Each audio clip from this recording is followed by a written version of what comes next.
Hello, everyone, and happy fall. I'm so excited about today's topic because it is near and dear to my heart because it has to do with change.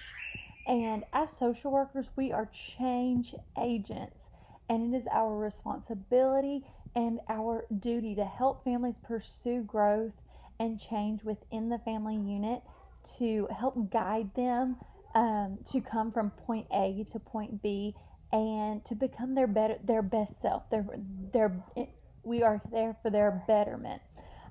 So as we look at family change, a key component in order for clients to engage in the change process, one of those biggest components is that the family has to have a positive relationship with their social worker. And in that working relationship, there has to be so many foundations executed, from the engagement process to building rapport to getting to know families to being empathetic. That relationship is at the core of change. Now, it's not the only thing that helps in change, but it is at the core, and it's very important because you have families coming to you who are wanting and needing help, and they don't have anywhere else to look, and so they're looking for another entity, another person to come in. Another component that's necessary for change is that these families have to feel safe in their environment. They have to be able to trust their worker. They have to be able to trust each other. They have to be able to trust the organization and the agency to be able to say that they have my best interest at mind and they're not going to hurt me. This is for my welfare. This is for my betterment. And whatever their presenting problem may be. And part of that is even setting rules and expectations and helping to maintain them in the change process. If a family member makes a rule that says that I want to be sure that what happens in this room stays in this room, then that expectation has to be met in order for them to feel safe and to continue feeling like they can share. A third element that I want to bring to the table as well is that in order for families to engage in this change, they have to have goals and motivations themselves. A lot of times our more court-ordered individuals who are more involuntary, they're not as successful in the change process. Why? Because they don't have motivations to be there. So it's very important that our clients have their motivations on why they want to change, what they want to change, and how and where and why. It's all about those SMART goals, those, specific, measurable, attainable, reliable, and time-worthy goals to be sure that they can be met by our clients. So the next question is looking at, is the relationship between the social worker and the family the only component that drives change? Well, no, obviously not. I just now listed quite a few prior to even answering that question. Instead, a family's relationship with their social worker is simply a catalyst. And that's the social worker's job, is to be a catalyst that helps carry the change from point A to point B. To be a extra support. We are not the foundation. This family we are not their saviors. We are not their saving grace.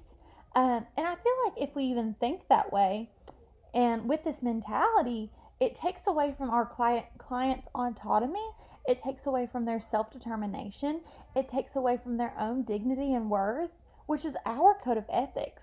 We can't say that we are the greatest thing that ever happened to them when instead they're the greatest thing that ever happened to them because they're swallowing their pride and they are coming and looking for help and looking for assistance because they want to change. Instead of this question being, is the relationship between the family and the social worker the most important? I'm going to say no. It is the motivations of the family that is the most important in driving change. And lastly, so does the relationship between the social worker and the family, does it really even result in long-term change in the family? Well, yes. Even if it's not the most important factor, it's still a reliance and such a factor in long-term change for the family. Why? Because now the family has learned different skill sets that will carry them on from years to years and decades to decades. The family will now be, because they've learned these skill sets, they'll be able to problem solve later on. And now they're able to recognize other problems, the other problems that they recognized in sessions with the social worker. They'll now be able to address those issues with other family members because they've learned skill sets, and because they've learned good conflict resolution, and because they've learned how to confront well, and they've learned how to engage with each other, and how to have good communication skills, and how to utilize their own motivations. The relationship also guides in letting families narrow down their goals and really seeing what they want to change. And that's so important. And the last thing that I want to address and highlight is that families give resilience in that they've conquered it once, and that they learn resilience in it from their first relationship. Is that if they've conquered it once, they can conquer it again, whatever their problem may be. Take, for instance, if we had a family with one is alcohol dependent or abuses alcohol. Well, if that family member has conquered their addiction once, we believe that they can conquer it again, whether it's with external help or not, but because they are stronger because of the relationship. And that's, I think, what really the whole gist of it is that we are so much better together, and we can do so much more together than we ever thought about doing apart.